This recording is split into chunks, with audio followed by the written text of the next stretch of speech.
మీకు అందరికీ మనం చేస్తున్నాను. ఇక్కడ ఉన్న ప్రతి మహిళకి నన్ను 3 సార్లు ఎమ్మెల్యే గెలిపించారు. రేపు మళ్ళీ 4వసారి ఎన్నికలు రాబోతున్నాయి.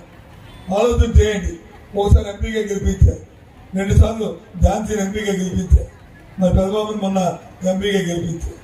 మీ అందరూ కూడా ఏనాడైనా సరే ఇక్కడ కూర్చున్న ఎంపీలు కానీ, డెప్యూటీస్ కానీ, లేదు సర్పంచ్లు కానీ, లేదు పెద్దలు కానీ, లేదు జిల్లా పరిషత్ చైర్మన్ కానీ, ఎంపీ గారు కానీ, ఎవరైనా సరే మీ దగ్గర కానీ ఏదైనా తప్పు చేశామంటే మీరు మాకు ఓటేయద్దు. మీరు మళ్ళీ మమ్మల్ని ఆదరించద్దు, మమ్మల్ని చేయండి, మాకు అక్కర్లే. ఎందుకు చెప్తానంటే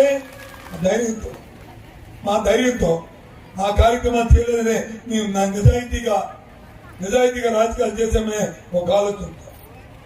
నేనే కాదు, మా పెద్దలు కూడా అలాంటి రాజకీయాలు. కాబట్టి దయచేసి ఆలోచించండి.